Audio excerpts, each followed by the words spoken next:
नमस्कार, live time stream में आप सभी का स्वागत है। मैं हूं मनोज ठाकुर और एक खास बातचीत आपके बीच में लेकर के आए हैं। चुनावी बेला की अगर बात करें तो बिल्कुल चरम पर है और 2-3 दिन बाद वोट्स भी पड़ने हैं।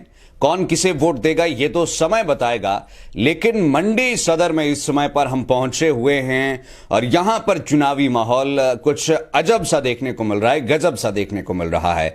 एक ऐसा परिवार जिसकी यहां पर लेगेसी रही है, क्या वो लेगेसी इस बार टूटेगी?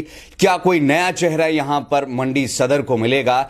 इस पर हम बातचीत करेंगे एक ऐसी शख्सियत से जिन्होंने, जो कि भारतीय जनता पार्टी से बड़े लंबे समय से जुड़े रहे और कार्यकर्ता के तौर पर काम किया, विभिन्न विभिन्न पदों पर इन्होंने काम किया और एक बार अगर मैं गलत नहीं हूं तो टिकट हाथ में आ गया था, टिकट छोड़ दिया गया, आज निर्दलीय चुनाव लड़ना पड़ रहा है। प्रवीण जी, क्या कहना चाहेंगे इस पर? सबसे पहले तो लाइव टाइम टीवी के सभी दर्शकों को नमस्कार। निर्दलीय चुनाव लड़ना मेरे लिए बहुत मुश्किल था और ये निर्णय जब लिया तो मैं सच में भावुक हो गया हुआ था, क्योंकि जिस पार्टी से आप इतने लंबे समय से जुड़े हो उस पार्टी के खिलाफ जाकर चुनाव लड़ना एक बहुत मुश्किल भरा कदम भी था और निर्णय भी था जी। परंतु अगर पार्टी बार बार गलती करती है तो मुझे लगता है कि मेरे जैसा कार्यकर्ता, मुझे ये लगता है कि ये किसी एक व्यक्ति की पार्टी थोड़े ना है, ये हम सब लोगों की पार्टी है जी। हम सब कार्यकर्ता मिलकर इस पार्टी को एक पार्टी बनाते हैं जी। अगर पार्टी में एक बार गलती हो तब तो उसको स्वीकार कर लेंगे कि ठीक, गलती से गलती होगी, परंतु बार बार वही गलती अगर पार्टी दोहराए हैं तो मेरे जैसे कार्यकर्ता का कर्तव्य बन जाता है कि मैं उस गलती को ठीक करूं। जी। कांग्रेस क्यों खत्म हुई? कांग्रेस में एक के बाद एक गलतियां हुई। अगर हम भारतीय जनता पार्टी में भी यही गलतियां दोहराएंगे तो भारतीय जनता पार्टी को हम बिल्कुल खत्म कर देंगे और बाद में पछताने से अच्छा है, जी, बाद में मेरे से कोई प्रश्न करे कि प्रवीण जी तब आप क्यों चुप थे, तो इससे अच्छा है कि उस गलती को ठीक कर लूं। आज मैंने वो गलती ठीक करने के लिए प्रयास किया है, इसीलिए मुझे आज इंडिपेंडेंट खड़ा होना पड़ा। प्रवीण जी, यहां पर बड़ा सवाल ये उठ जाता है कि क्या भारतीय जनता पार्टी के पास, ये आपसे इसलिए पूछ रहा हूं क्योंकि आप लंबे समय से जुड़े रहे हैं, कि कोई और कार्यकर्ता नहीं मिला? अनिल शर्मा जी को आप किस तरह से देखते हैं, जो आपके मन में ये भाव पैदा हुआ कि भाई अब तो मुझे यहां पर से इलेक्शन लड़ना ही पड़ेगा? देखो, पार्टी के वरिष्ठ नेताओं को मैंने पहले से ईमेल लिख के, चिट्ठी लिख के ये कहा कि प्लीज इस परिवार से किसी व्यक्ति को टिकट मत दीजिए, क्योंकि हम लोग उपहास के पात्र बन जाएंगे लोगों के बीच में। और हुआ क्या? वही तो हो रहा है आज। आप मंडी गए होंगे, मंडी के लोगों से बातचीत की, आपने कार्यकर्ताओं का दर्द देखा होगा, उनके अंदर क्षोभ देखा होगा, उनका गुस्सा देखा होगा, और ये जो पीड़ा है वो एक गलत निर्णय के खिलाफ है। और इस चीज को लेकर मैंने पार्टी को पहले भी आगाह किया था कि आप इस तरह का कोई निर्णय मत लेना, परंतु पार्टी ने गलती कर दी। और यही कारण है कि मैं बार बार कहता हूं कि किसी भी कार्यकर्ता को दे दीजिए। भारतीय जनता पार्टी ने बहुत निष्ठावान कार्यकर्ता तैयार किए हैं और एक कंस्टिट्यूंसी में 5 से 10 लोग ऐसे होते ही हैं, जब उनको पार्टी का टिकट मिल जाए तो वो चुनाव जीत सकते हैं। मैं ये नहीं कहता हूं कि अकेला प्रवीण ही चुनाव जीत सकता है, हो सकता है मेरी छवि थोड़े लोगों से अलग हो, परंतु और भी ऐसे कार्यकर्ता हैं जिनको अगर टिकट देते तो निश्चित रूप से चुनाव जीत जाते। परंतु पार्टी को यह सोचना पड़ेगा कि कुछ लोगों के चंगुल से हम लोगों को हटके निर्णय लेने पड़ेंगे, तभी तो पार्टी भी डिफरेंस कही जाएगी। प्रवीण जी, क्या आपने आवेदन किया था या अपनी इच्छा जताई थी एक तरह से, जो हम कह सकते हैं कि भारतीय जनता पार्टी के समक्ष की आप हमें भी टिकट दे सकते हैं, या इस तरह से कुछ बातें रही थी? पिछले 4 चुनाव हो चुके, मैंने कभी इच्छा नहीं जताई जी। 2007 में पार्टी ने योग्य समझा, टिकट दिया तो मैंने टिकट उसको स्वीकार किया, परंतु पार्टी ने चाहा कि मैं ना लड़ूं तो मैंने टिकट चुपचाप वापस कर दिया। तो वही 2012 में इस तरह हुआ कि मैंने इस तरह से कोई इच्छा नहीं जताई थी, पर पार्टी ने कहा था कि आप चुनाव लड़ोगे, इसके लिए तैयारी करो, नहीं दिया, तब भी उस निर्णय को स्वीकार किया। यही 2017 में, और 2017 में तो सच में बहुत बुरा लगा कि ऐसे व्यक्ति को टिकट दे दिया जिसके खिलाफ हम लंबे समय से लड़ते आ रहे थे, परंतु फिर भी उस निर्णय को स्वीकार किया। इस बार भी मैंने एज सच पार्टी के पास इस तरह का कोई आवेदन नहीं किया था कि मुझे टिकट दिया। हाँ, हर कार्यकर्ता अवश्य चाहता है कि वो एक बार अपने विचारों से अपनी कंस्टिट्यूंसी, अपने विधानसभा को रिप्रेजेंट करे, ये इच्छा जरूर थी, परंतु आवेदन करने की बात थी तो मैंने आवेदन नहीं किया था। क्या अगर हम हाईकमान की बात करें, प्रदेश स्तर की या सेंट्रल स्तर की, तो आपके साथ बड़ा जनाधार यहां पर देखने को मिल रहा है, काफी युवा है, तो वहां से ऐसा तो कुछ आया होगा कि भाई बैठ जाइए, ऐसा मत कीजिए, इलेक्शन मत लड़िए? पार्टी ने अपने स्तर के ऊपर प्रयास किया, परंतु मुझे लगता है कि वो प्रयास जो है वो उन्हें टिकट से पहले करना चाहिए था। एक बार जब व्यक्ति निर्णय ले चुका होता है, अगर मैं उस निर्णय से वापस हट जाता तो क्या कहते लोग कि मैंने पैसे खा के मैं बिक गया जी। मैं किसी दबाव में आ गया। जो जितने सारे लोगों का मेरे ऊपर विश्वास था, जिन लोगों ने अपना समर्थन दिया था, मैं उस समर्थन उस विश्वास को कैसे तोड़ता? ये बहुत बड़ी गलती। या फिर मुझे चुनाव लड़ने के लिए खड़े ही नहीं होना चाहिए था। परंतु जब एक बार खड़े होने का निर्णय ले लिया तो फिर पीछे हटने का सवाल पैदा ही नहीं होता था। और इसके लिए मैंने पार्टी के शीर्ष नेतृत्व को भी हाथ जोड़ के विनती की थी कि कृपया किसी व्यक्ति को मत भेजिए, ताकि मैं उसकी भी फजीयत नहीं करूं और अपनी भी फजीयत नहीं करवाऊं। जी अच्छा, क्या आप अनिल शर्मा को या उनके परिवार को यहाँ पर एलियन कंसिडर करते हैं कि वो बाहरी है या कुछ भी पार्टी के खिलाफ बोल देते हैं? क्या भारतीय जनता पार्टी इस तरह का मैसेज देने की कोशिश कर रही है कि कुछ भी आप बोल दीजिए पार्टी के लिए और कुछ भी कर दीजिए, अगर मन किया तो टिकट दे देंगे? हमारे लिए एलियन नहीं थे वो। हम लोगों ने जब उन्हें 2017 में लगाया तो मंडी के लोगों ने तो 10,000 वोटों, पूरा कार्यकर्ता उनके साथ खड़ा हो गया हुआ था। परंतु उन्होंने भारतीय जनता के पार्टी के कार्यकर्ताओं को एलियन बना दिया।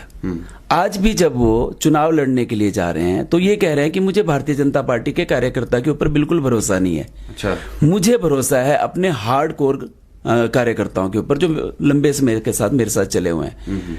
और ये वो उन्होंने कहा था कि अभी चुनावों के दौरान आप एक इंटरव्यू देखेंगे जो पोल स्टार ने ली, उसमें पता क्या कहा उन्होंने कहा कि ये जो कन्हैया लाल जी हैं ये पिछले चुनावों में मेरे अगेंस्ट काम करते रहे हैं और अब भी किसी और के लिए काम कर रहे हैं। यही शब्द उन्होंने डीडी ठाकुर जी के लिए कहे। ना उन्हें भारतीय जनता पार्टी की लीडरशिप के ऊपर विश्वास है, न ही भारतीय जनता पार्टी के कार्यकर्ताओं के ऊपर विश्वास है, न ही भारतीय जनता पार्टी की नीतियों के ऊपर विश्वास है, न ही भारतीय जनता पार्टी के शीर्ष लीडरशिप के ऊपर विश्वास है। उनका जो अहम है ना, वही उनको डुबो जाएगा। और कार्यकर्ता जो बीजेपी के कार्यकर्ता हैं वो भली भांति इस बात को समझ रहे हैं कि ना ये व्यक्ति हमारे इतना सम्मान देने के बाद भी अगर ये व्यक्ति हमारा नहीं हो पाया तो भविष्य में भी नहीं हो पाएगा। क्या प्रवीण शर्मा जी अनिल शर्मा को हराने के लिए खड़े हुए हैं? ये सवाल उठ कर सामने आ रहा है। मैं किसी को क्यों हराऊंगा? मैं तो स्वयं जीतने के लिए खड़ा हुआ हूं ना जी। और मैं इसलिए नहीं कि मैं जीतूंगा, मुझे लगता है कि मैं मंडी की जनता के स्वाभिमान का प्रतीक बन चुका हूं। तो अगर जीत होगी तो मंडी की जनता के स्वाभिमान की होगी, और एक हार होगी तो एक गुरूर की होगी, एक अहम की होगी, जिसने जनता को अपना बंधक, जिसने जनता को भेड़ बकरी समझ के रखा हुआ है। तो अगर ये कहना होगा कि मैं किसी को हराने के लिए खड़ा हूं, नहीं, मैं मंडी की जनता के स्वाभिमान, मंडी की जनता के सम्मान के लिए खड़ा हूं। और इस बार निश्चित रूप से मंडी की जनता का स्वाभिमान जीतेगा। प्रवीण जी, चंपा ठाकुर जी भी मैदान में है इस बार। हालांकि पिछली बार 10,000 के आसपास मेरे ख्याल से मार्जिन रहा था, लेकिन इस बार अब आप जैसा चेहरा यहाँ पर निर्दलीय चुनाव लड़ रहा है तो कांग्रेसी शायद ये महसूस कर रहे हैं, और ऐसा सुनने में भी आ रहा है कि इस बार फायदा शायद हो सकता है चंपा ठाकुर को ना मिल जाए। अनिल शर्मा जी, प्रवीण शर्मा जी, दोनों शर्मा जी है, इसका फायदा जो है वो कहीं चंपा ठाकुर ना ले जाए।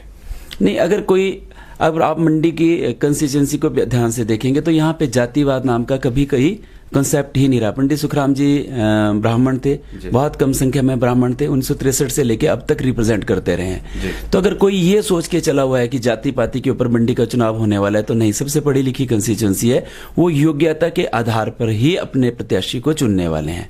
दूसरी बात, चंपा ठाकुर जी से जितने लोग त्रस्त हैं, आप सोच भी नहीं सकते कि जैसे ही उनका नाम आया तो 80 कांग्रेस के पदाधिकारियों ने जो है रिजाइन करके छोड़ के चले गए। आज उनके पास कांग्रेस के लोग नहीं है, चंद रिश्तेदार उनके साथ चले हुए हैं। इसके अलावा अगर उनके साथ कांग्रेस का कोई व्यक्ति आप देख लेंगे तो आप विश्वास करेंगे सच में ही नहीं है। अगर थोड़े बहुत दिखेंगे भी तो वो इस मन से चले हैं कि आप किसको टिकट दे रहे हैं कांग्रेस में। उनको प्रधान का चुनाव भी लड़ना है, उनको जिला परिषद का भी लड़ना है, दूसरी बार जिला परिषद का लड़ना है, तीसरी बार जिला परिषद का लड़ना है, चौथी बार एमएलए का लड़ना है, 5 बार हार गए तो वहां से फिर से जिला परिषद। वो महिला किसी दूसरे को मौका ही नहीं देना चाहती है। और एक और सबसे बड़ी बात है, मैं कई बार उनसे कह चुका हूं कि ठीक है, आप चुनाव लड़ना चाहती है, आप अपना विजन बताओ ना कि मैं एमएलए बन जाऊंगी तो मैं क्या करूंगी। आप विश्वास नहीं करोगे, उनके पास विजन भी नहीं है। वो सिर्फ क्या कर सकती हैं, वो सिर्फ दूसरों को गालियां दे सकती है, दूसरों के बारे में जिसको कहते हैं कि कटाक्ष कर सकती है। अपना विजन नहीं है, वो ये नहीं बताएंगे कि 25 सालों से मैं राजनीति में थी और इन 25 वर्षों में मैंने किया क्या। जिला परिषद की वो चेयरमैन रही, तब वो कुछ नहीं कर पाई। महिला सशक्तिकरण के ऊपर वोट मांगती हैं, महिलाओं के लिए आज तक कुछ नहीं किया। काम करने के मामले में मुझे लगता है कि चंपा ठाकुर जी के पास विजन ही नहीं है। और दूसरी तरफ जो मैं अपने आप फील किया कि आप क्षेत्रवाद के बाद ऊपर वोट मांग रहे हो, आप जातिवाद के ऊपर वोट मांग रहे हो, क्या ये पैमाना होना चाहिए विधानसभा में? जब आप मीडिया को फेस नहीं कर सकते, आप लोगों के प्रश्नों का उत्तर नहीं दे सकते, तो विधानसभा में जाकर के मंडी की आवाज बनोगे? ये सबसे बड़ा प्रश्न है जो मंडी की जनता सोच रही है। प्रवीण जी, क्या आपको लगता है कि मंडी सदर इस समय पर लीडरलेस चली हुई है? क्या आपको ऐसा लगता है? क्योंकि पहले यहाँ पर इतने कद्दावर लीडर रहे हैं, पंडित सुखराम जी की अगर बात करें, और बहुत बड़े रेवोल्यूशंस उन्होंने किए हैं देश के लिए भी, हिमाचल प्रदेश के लिए भी, लेकिन क्या अब मंडी सदर में वॉइड आ गया है? बिल्कुल, मंडी कहीं ना कहीं रिप्रेजेंट करती थी हिमाचल प्रदेश को जी। और पंडित सुखराम जी ने बहुत कार्य किए, परंतु पता नहीं, मुझे लगता है यह साजिश है या दुर्भाग्य है कि कहीं ना कहीं मंडी को लीडरशिपहीन करने की कोशिश की गई हुई है। हमेशा एक कमजोर कैंडिडेट को उतारने की कोशिश की जाती है यहाँ पे। और मैंने वही कहा कि मुझे नहीं पता ये षड्यंत्र है, साजिश है, या दुर्भाग्य कहें, भाग्य की वजह से ऐसा हो रहा है। परंतु आपने भी तो इतने लंबे समय में टीवी कवरेज की हुई है, आप कवरेज करते रहते हैं। क्या आपको कभी लगा कि अनिल शर्मा जी ने मंडी की आवाज विधानसभा क्षेत्र में उठाई हो? मैं तो बड़ी बार पूछता हूँ कि एक प्रश्न तो उठा लेते कम से कम। उन्होंने कभी कोशिश ही नहीं की। उनको सिर्फ एक एहसास है कि लोग मेरे को वोट डाल देते हैं, एक तरफ को कमजोर कैंडिडेट दे देती है बीजेपी या दूसरी पार्टियां, और उसका फायदा अनिल शर्मा जी को मिलता रहा। और अनिल शर्मा जी ने सिर्फ और सिर्फ मस्ती की इस दौरान, क्योंकि वो दोनों में रही, कांग्रेस के लिए भी लॉलीपॉप देके रखा, बीजेपी पे दूसरे। बिल्कुल ऐसा ही है कि जहां पे भी जाएंगे दूसरी तरफ से कमजोर कैंडिडेट आएगा और कमजोर कैंडिडेट उनको टक्कर नहीं दे पाता है, उसकी वजह से वो हमेशा सत्ता में रहे। और पर करने की बात जब आई तो फिर वो डराएंगे, मेरे पिताजी को श्रद्धांजलि दे दो, लोगों को इमोशनल ब्लैकमेल करेंगे। कभी बोलेंगे कि मेरे पिताजी के लिए स्वाभिमान के लिए लड़ लो, हमने इतने सालों तक सेवा की। मतलब 4-5 साल कुछ नहीं करेंगे, लास्ट में फिर रो धो के इस तरह की बातें करेंगे या दूसरों के ऊपर। वो अगर आप उनके काम करने का तरीका देखेंगे तो आप सच में हैरान हो जाएंगे कि लोग किस तरह से उनको स्वीकार करते रहे। पर उसकी वजह क्या थी कि दूसरी तरफ हमेशा कमजोर कैंडिडेट रहा। प्रवीण जी, आपने बीच बीच में उठ कर जो है वो ओपीएस को लेकर के हम बात करें तो उनको लेकर के आपने आवाज उठाई, मुद्दा बनाया, बाकी कर्मचारियों को लेकर के भी मुद्दा बनाया। क्या आपको लगता है इस समय पर प्रदेश भर में ओपीएस की जो मांग चल रही है वो एक जेन्युइन मुद्दा है, या इस बार इन चुनावों में कुछ रोल उनका रहने वाला है? देखो, सिर्फ ओपीएस ही नहीं, मैं उस हर बुजुर्ग को पीछे देखता हूं जी, जो 60 वर्ष की आयु पार कर चुका है पर उसके पास जो है कोई सहारा नहीं है। मुझे हमेशा से लगता है कि अगर राजनीति करनी है तो उसका सबसे बड़ा जो प्रथम कर्तव्य है वो होना चाहिए सामाजिक सुरक्षा जी। आप उन व्यक्तियों के बारे में भी हमें सोचना पड़ेगा जो 60 वर्ष से ऊपर हो चुके हैं और इनकम का उनके पास कोई साधन नहीं है। प्राइवेट सेक्टर के उन कर्मचारियों के बारे में भी हम लोगों को सोचना पड़ेगा जो जिंदगी भर मेहनत करते हैं, उसके बावजूद उनके पास लास्ट में उनके पास पेंशन नहीं है। और ओपीएस का भी सबसे बड़ा समर्थक मैं हूं। पता क्यों? क्योंकि मैं शुरू से कहता हूं कि जिन लोगों ने 30-35 वर्षों की सेवा देने के पश्चात जो है हिमाचल प्रदेश के लिए कार्य करते हैं, उनको सरकार को पेंशन देनी ही चाहिए। जब 1947-48 में अंग्रेज थे, जब अंग्रेज छोड़ के चले गए, हमें तब भी तो पेंशन मिलती, तब तो हम गरीब देश थे। आज दुनिया की, विश्व की सबसे बड़ी 7वीं सबसे बड़ी अर्थव्यवस्था हो गई है। क्या अब हमारे पास पैसा नहीं है उन लोगों को देने के लिए? तो कहीं ना कहीं हमें अपने संसाधनों को बढ़ाना पड़ेगा। हिमाचल प्रदेश में अगर आर्थिक रूप से संसाधन बढ़ाएंगे तो ओपीएस क्यों नहीं दे पाएंगे? और खाली ओपीएस ही नहीं, प्राइवेट सेक्टर के कर्मचारियों को और 60 वर्ष से ऊपर आयु पार कर चुके जितने भी हमारे वरिष्ठ नागरिक हैं उनको भी पेंशन का प्रावधान होना चाहिए और सम्मानजनक पेंशन का प्रावधान होना चाहिए। मेरी ये सोच है और मैं इसको इंप्लीमेंट करने के लिए जितना हो सके उतनी कोशिश करूंगा। ठीक है प्रवीण जी, अब मंडी को लेकर के, सदर को लेकर के आपका क्या विजन है, ये भी शायद जनता जानना चाह रही होगी कि आप मंडी सदर को लेकर क्या सोचते हैं। 16 वर्षों तक मंडी के गलियों में घुमा हूं, ग्रामीण अंचलों में गया हूं, तो मैंने वहां की समस्याओं को बहुत नजदीक से देखा हुआ है। जी। अगर हम लोग एक मैनिफेस्टो बनाते हैं, अगर हम लोग लोगों से वायदे करते हैं और सिर्फ एक जैसे ही करते हैं तो ये बिल्कुल गलत होगा। शहरी क्षेत्र की समस्याएं अलग है, ग्रामीण क्षेत्रों की समस्या अलग है, यहाँ के युवाओं की समस्या अलग है और महिलाओं की समस्या बिल्कुल अलग है। अगर शहर की बात करें तो सबसे बड़ी प्रॉब्लम आ जाती है कि पार्किंग की प्रॉब्लम है। शहर की बात करें तो बंदरों की बहुत बड़ी समस्या है। शहर की बात करती है तो जिसको बोलते हैं कि निर्माण 6 महीने के लिए आप गली बनाते हैं, 6 महीने के बाद फिर से उखाड़ देते हैं, तारों का जंजाल है। और एक और चीज है जो हम लोग हमेशा कहते हैं कि मंडी प्रदेश की सांस्कृतिक राजधानी है, पर उसके लिए कोई कुछ नहीं कर रहा है। तो ये तो शहर के मुद्दे हैं। शिवरात्रि आती है तो देवताओं के लिए स्थान नहीं मिलता है, देवताओं के लिए कंस्ट्रक्शन की वजह से देवताओं को भटकना पड़ रहा है, वो हमारी शान भी है और हमारी पहचान भी है। तो ये शहर के मुद्दे हैं। और ग्रामीण अंचल की तरफ को जाएं तो सबसे अच्छी जमीन, सबसे अच्छे पर्यटक स्थल आप मंडी में देखने को मिल जाएंगे, परंतु आपको भी उनके नाम पता नहीं होंगे। क्यों? क्योंकि हम लोगों ने कोशिश ही नहीं की।